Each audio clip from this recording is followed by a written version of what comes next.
Hello everyone, today is 2nd of March, Sunday, so I hope you have a great weekend there. Now it's 9 o'clock in the morning Moscow time.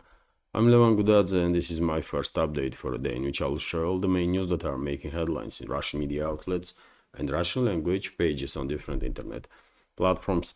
Later on today, most likely, I will finally publish first episode of the Heritage program on Patreon and Boosty, and I hope our community will find that video interesting. It's a second video, by the way.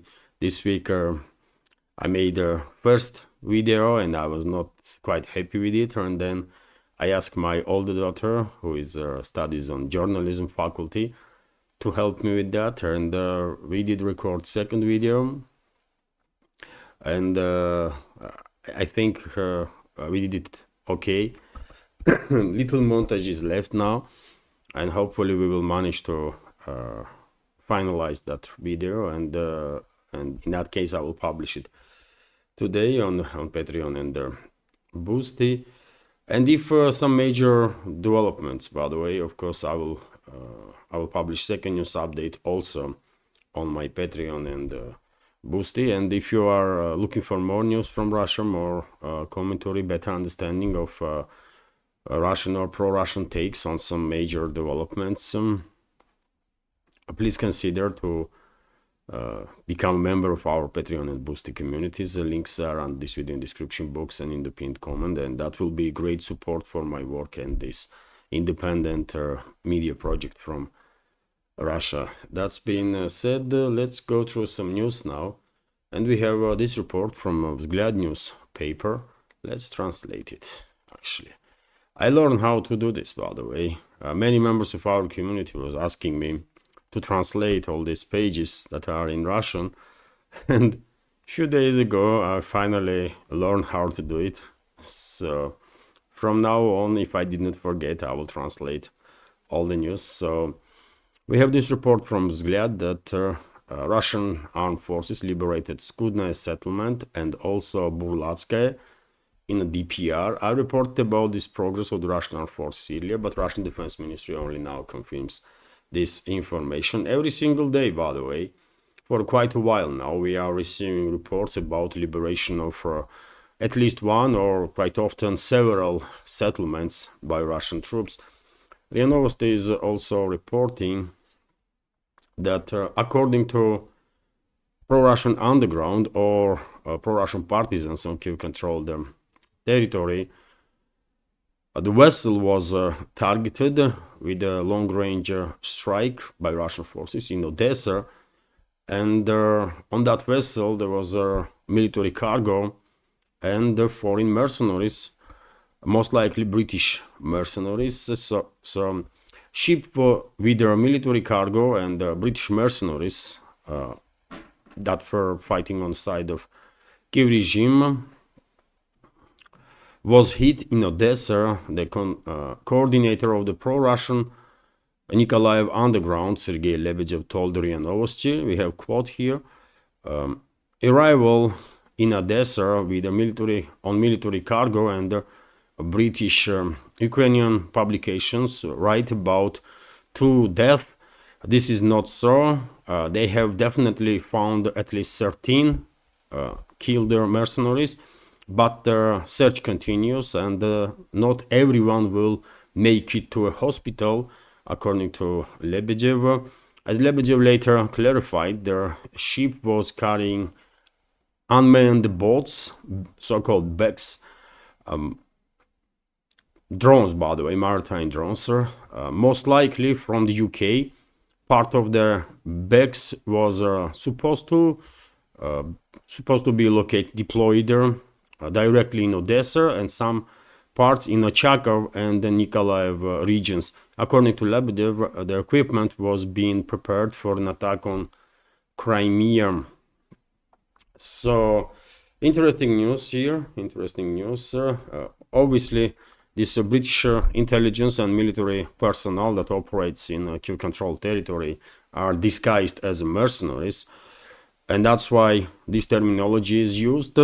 in this news, but most likely these are actually officers and personnel of MI6, British intelligence, military intelligence, and British militaries.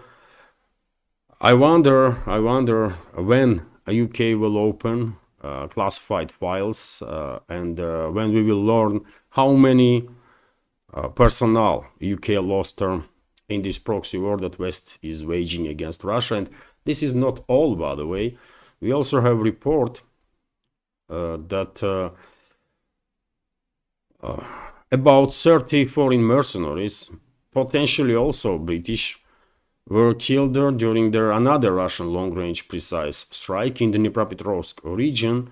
So the Russian military neutralized up to 150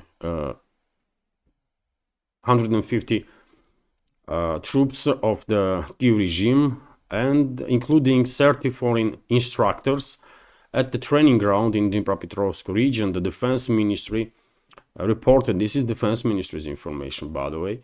So the Iskander-M OTRK, Iskander-M missile, conducted a strike on a Novomoskovsky military training ground in the Dnipropetrovsk region, where servicemen of 157th Mechanized Brigade of the Armed Forces of Ukraine were training.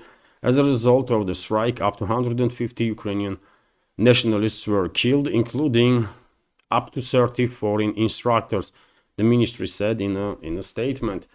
And who knows, maybe these neutralized foreign mercenaries were also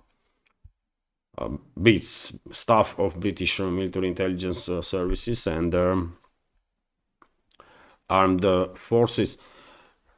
TASS news agency, meanwhile, is reporting that, last month, Kiev regime forcefully mobilized about 28,000 people, that were majority of whom were kidnapped on the streets of cities and villages in controlled territory, while in very same month, losses of the Kiev regime's armed forces amounted to more than 38,000, almost 39,000. So you can clearly see difference between number of losses of the Kiev regime and number of forcefully mobilized people. Quite significant difference, and this explains extreme shortages of the manpower that Kiev regime is experiencing. Also, dear friends, we have this report that Kiev regime yesterday once again targeted TurkStream gas pipeline. So Ukraine attempted to attack TurkStream, according to Russian Defense Ministry. Russian air defense systems have intercepted 3 drones near their key compressor station in the Krasnodar region servicing the TurkStream gas pipeline, in what the defense ministry in Moscow has described as a Ukrainian sabotage attempt. The pipeline delivers Russian natural gas to TurkStream customers and several European countries, including Hungary, Serbia, Bulgaria, Slovakia, Bosnia and Herzegovina, and Greece. Operational since January 2020, it has an annual capacity of 31.5 billion cubic meters, and it does works on maximum of its capacities, as far as I understand. Almost on weekly basis, we are receiving reports about increase supplies of gas into Europe through this TurkStream pipeline due to high demand from European states. In a statement on Sunday, the Russian Defense Ministry reported that on the night of February 28, against the backdrop of Ukraine's so-called leader Vladimir Zelensky's visit to Washington, the Kiev regime carried out yet another attempt to attack the Ruskaya gas compressor station in the village of Gaikozor with the help of 3 fixed-wing drones. Moscow suggested that Kiev has sought to disrupt the delivery of the Russian gas to European nations. According to the ministry, all 3 incoming drones were destroyed some distance away from the facility, with the energy infrastructure sustained no damage and continues normal operation. But fact itself, the Kiev regime is, I'm quite sure, with the participation of British and French intelligence and militaries continues to attack this TurkStream pipeline and sabotage energy security of the Europe, especially Central and Eastern Europe. Information itself definitely worth our attention, and it's not just us, but well, Hungary reacted very strongly on this. And for example, Foreign Minister of Hungary, Peter Szijjártó, stated that Ukraine's attack on TurkStream threatens Hungarian sovereignty, and he also demanded from European Commission explanation to be provided why Kyiv regime is attacking vital energy infrastructure that plays crucial role in energy security of the EU. I don't think Brussels will explain anything to Budapest. So therefore, all the countries, by the way, all the countries that one way or another but want to maintain cooperation with Russia, they should not rely on anyone else, and definitely not on Brussels, because Brussels is one of the reasons why this confrontation still continues, right? And I'm 100% convinced, by the way, this attack was conducted with the active participation of United Kingdom and potentially France, and maybe that's why yesterday media in the West reported that White House is considering now to stop providing intelligence information to Kyiv regime, because this intelligence information then used by Kyiv regime to launch these drones as a targeting data, as a flight path and the targeting data. And maybe this reaction of Washington was based also on this report that TurkStream pipeline was targeted once again. One should keep in mind that Hungary is, one may argue, one of the last partners, strategical partners that US has in continental Europe, right? And so if US will go ahead, if Washington will go ahead with this decision, I think they will cut intelligence information, especially satellite intelligence information, to NATO member states. Also, at least this conflict will end, because what is the point to stop providing intelligence data to a Kyiv regime when you are continuing to provide very same information to UK, for example, that then will share this information to Kyiv regime? If you really want to your decisions to have an influence, then you have to make sure that no one gets information that then could be used for further intensification of this proxy war against Russia. And meanwhile, Zelensky himself yesterday arrived in UK, in London, after disastrous visit in Washington. We all know what happened in White House. I commented on that yesterday. And still, by the way, meltdown is big in especially in Europe, in these globalist neoliberal propaganda outlets, right? And they are, probably you noticed, they are blaming Trump and J.D. Vance, not the Zelensky, that has no idea how to present himself while being a guest, right? In any country, by the way, it's not just US, but in any country, when you are visiting the country, when you are a guest, you are as respectful as it possibly be, done to the host nation, to the host political leadership, right? It's just a simple culture, political culture included, but Zelensky has no idea about it, obviously. I think he was under heavy influence during that meeting, by the way, also. Probably many members of our community also noticed that he was clearly inadequate, right? Well, it was a disaster, but then he went to London, and he was received by Keir Starmer, Prime Minister of UK, very warmly, friendly, understandably so, because as I said in previous updates, UK wants to replace US now on European continent and take place of US as their main dominant force. I don't think London has much chances to succeed in this, but they will try. They will try, and they have some, historically they have some close ties with a number of countries. Elites of those countries are servants of the London traditionally. For example, Turkey. For example, Poland. Some others, right?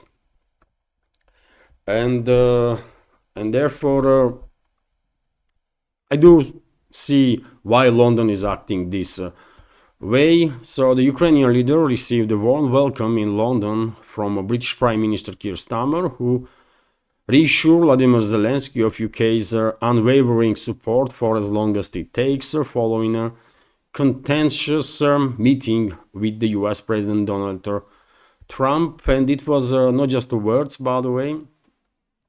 Zelensky announced that he signed up for a loan from UK for 2.6 billion pounds, I believe. Yes, but this is loan, by the way. So Trump is correct. When European states are providing some financial assistance, usually it's loans, right? But US Biden's administration was just gifting these hundreds of billions of dollars, and that's why Zelensky was saying a couple of days ago that he's not going to pay back US not even 10 cents. Biden's administration was disaster for this world and for US in so many ways, by the way. But anyways, yes, this creature, Zelensky, went to London. He was received warmly, and he was promised some money, some military assistance, but this is not all, because we have this report, for example.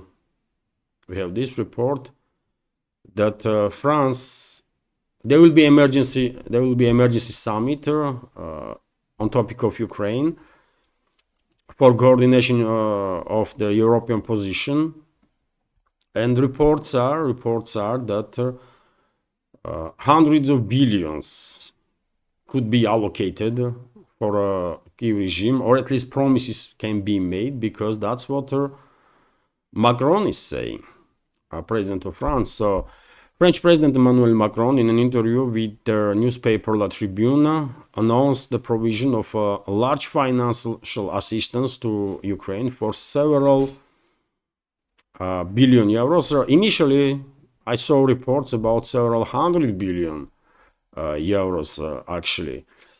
According to him, decision can be made at the EU summit in Brussels on March 6. The March 6 summit is very important. The large-scale financing is likely to amount to hundreds of billions. Yes, I was correct. Hundreds of billions of euros, he said.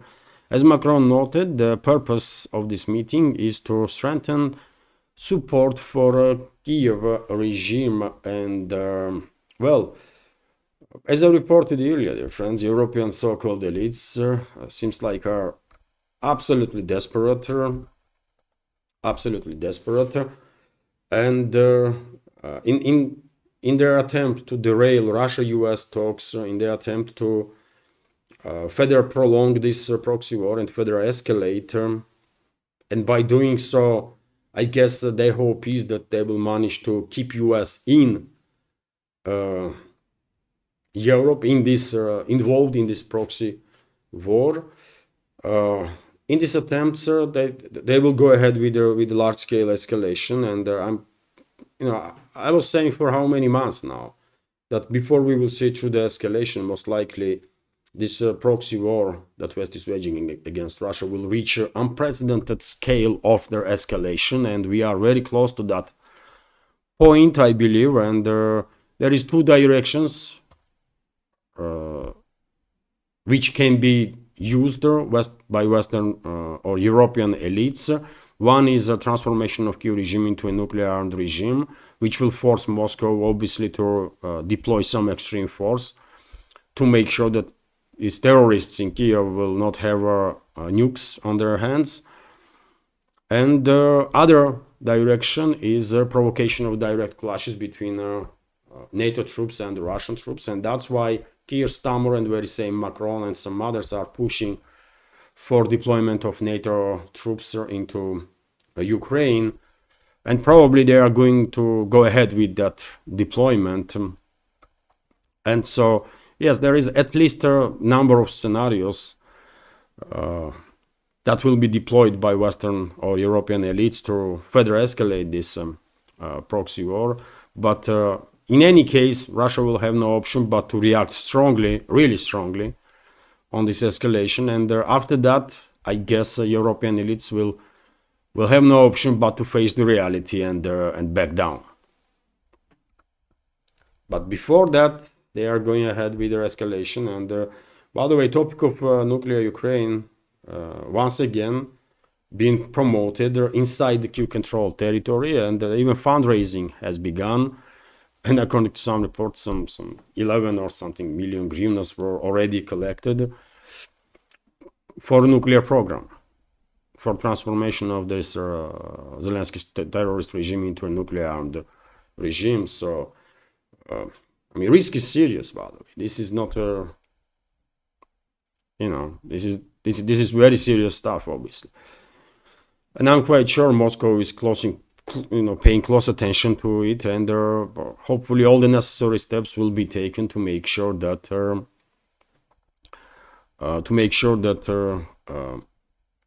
Russia is safe and secure. And dear friends, remember during the meeting between Zelensky and Trump said to him that he's playing with the Third World War. And when I watched that video, I was thinking maybe Trump has been briefed about this scenario of the European elites and the Kyiv regime to transform it into a nuclear-armed regime. And maybe that's why Trump was that upset, and that's why he was saying that you are playing with the Third World War and you are in no position to do so. You have no right to do so, right? And he's correct, obviously. But who knows? Who knows? I mean, just give it a little more time, and we will have a better understanding of the steps that European elites, these desperate, out of control European elites, are going to do. But in any case, Moscow and Washington have to cooperate if Washington is serious about the escalation, and special services of the Russia and US have to collaborate to minimize all the risks that European elites with their proxy Zelensky will generate in upcoming days and weeks and potentially months. Meanwhile, by the way, we have this report from TASS that Trump's entire team supports halting the talks with Zelensky. This was stated by US National Security Advisor. So the entire team of US President Donald Trump has unanimously advised him to stop any negotiations with Vladimir Zelensky after their heated exchange in the White House on Friday. US National Security Advisor Michael Waltz said, and then quote here, we had their meeting after the exchange, after their press was asked to leave, and we advised the president pretty much anonymously that after that insult in the Oval Office, we just do not see how that could move forward, that any further engagement would only go backwards from this moment on, he told Fox News. Waltz added that productive negotiations and minerals deals would have been a positive moment for Ukraine. Instead, what became clear, and I think what has the president so frustrated and frankly angry, is that it's not clear that Zelensky truly wants to stop the fighting. He noted, of course, he don't want, man. He wants to maintain power as much as he can and steal some more money while he is in office, obviously. And because Zelensky, as an asset of the CIA, is out of control now, sort of, he did go rogue. I think Pentagon, Washington, CIA, FBI, whatever other services are involved in all that stuff in US, they have a issue on their hands and they have to deal with it. They have to neutralize Zelensky as fast as possible. And it's their job, because it's their proxy, right? Zelensky is a US proxy that now looking for another masters in Europe, and he might find one in UK. But then again, as far as I understand, secret services are operating a bit differently. When an asset of the secret services goes rogue or goes out of control, that asset is neutralized, right? That's I'm not an expert in secret services, but I think that's what secret services do, because they cannot allow assets to, just mess around, right? It will harm these institutions, secret services themselves, I guess. So therefore, White House definitely has issue on its hands, and one way or another, no matter London is backing Zelensky, Paris, or I don't know, man, whomever, they have to neutralize that out of control of asset of this. Meanwhile, by the way, Tucker Carlson urged some serious talks to begin about crimes that Zelensky has committed and their allegations to be brought in. So American journalist Tucker Carlson called for now to start accusing Vladimir Zelensky and Kiev authorities of crimes committed under their Western patronage. The journalist drew attention to how Republican Senator Lindsey Graham from the state of South Carolina, who was one of the most ardent supporter of Kiev authorities, said that Zelensky should resign after his altercation with US President Donald Trump. Carlson suggested that such a dramatic change in the senator's attitude is due to the fact that he knows what will happen next. Over the past 3 years, with the support of Western sponsors, Ukrainian government has committed an astonishing number of serious crimes, wrote a journalist on X. God only knows what happened to pathogens in American laboratories in their country.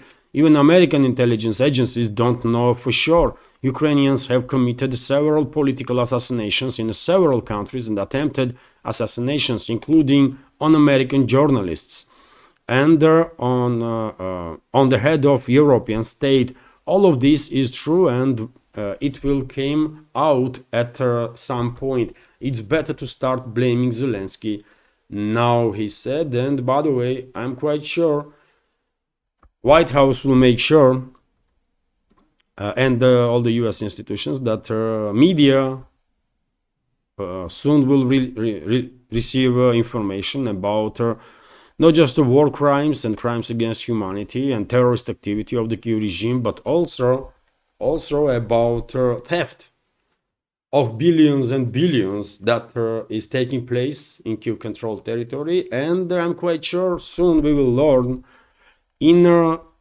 detail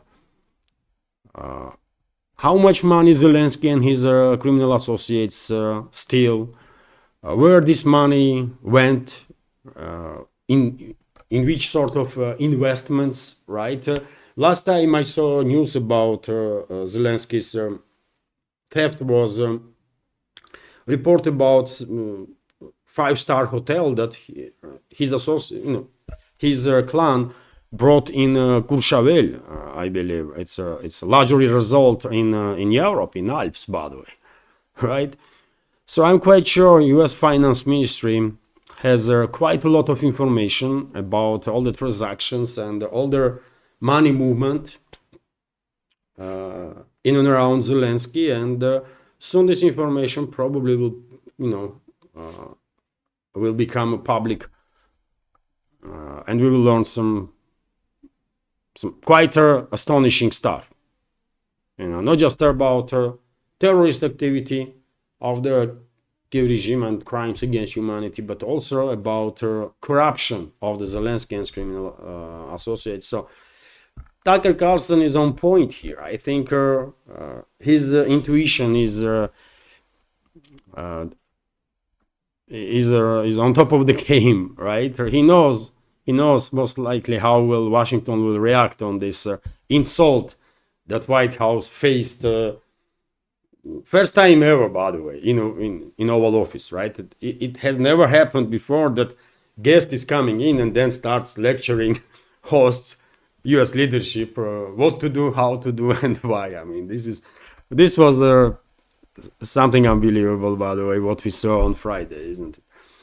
Anyways, dear friends, before I continue, let me notice, if I may, that this small media project from Russia is completely independent, subscriber funded, and if you like my work, if you think I deserve to be in this field of news and political commentary, please consider to support my work and my media project with donation through PayPal or Boosty platforms, or by subscribing to my Patreon page or on the page on Boosty, where I have quite a lot of additional extra content, by the way, on regular basis. All the links are under this video in description box and in the pinned comment, including crypto wallet.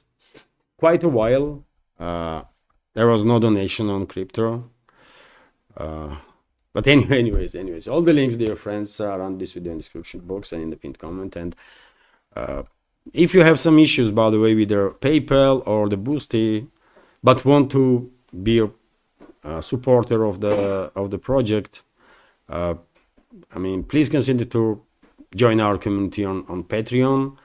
Monthly subscription starts from $5, and then you can choose your level of support. By the way, you can end support anytime you want, or you can change level of support anytime you want, or it's all up to you.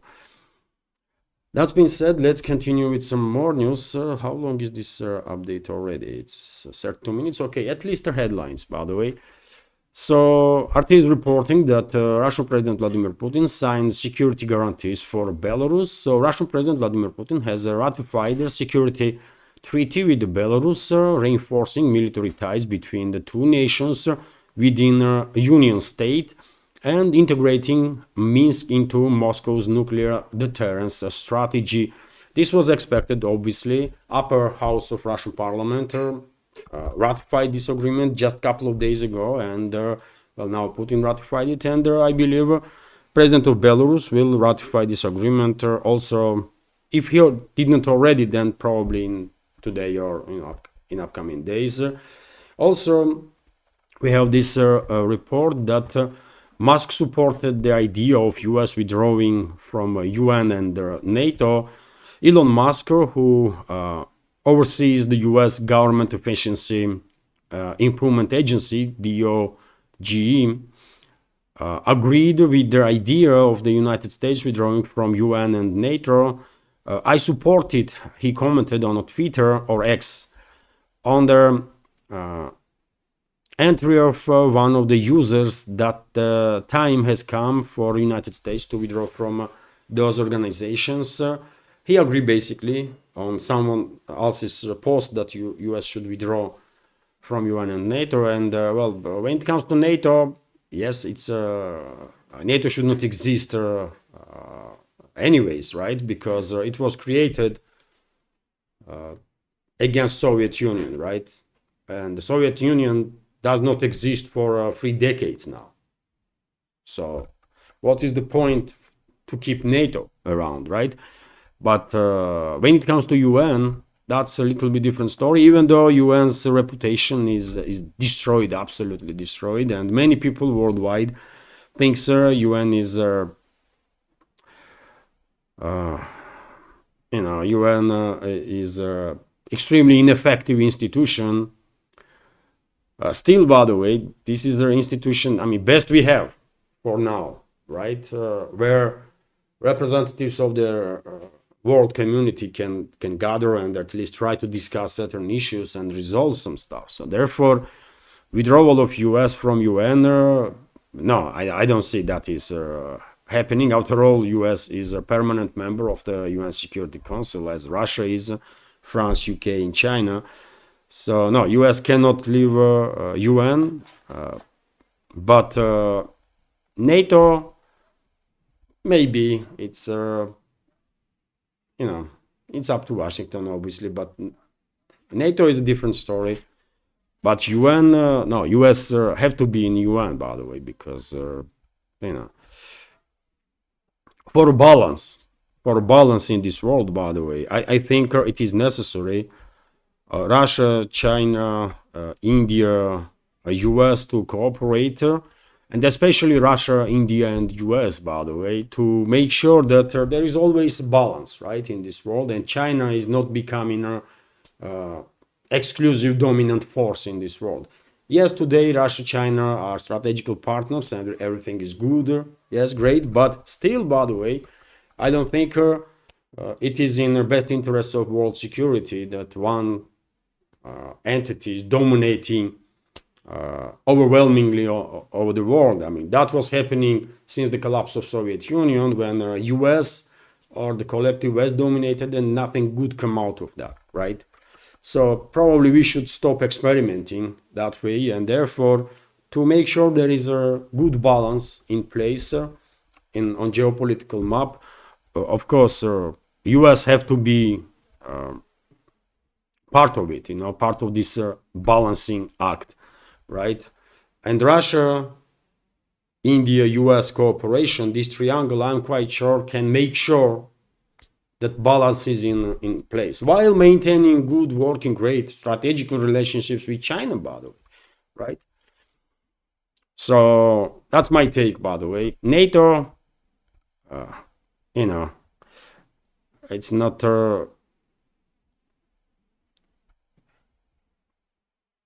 yes, US should withdraw from NATO, and NATO should should not exist, but UN, that's different story, by the way. US definitely needed in UN.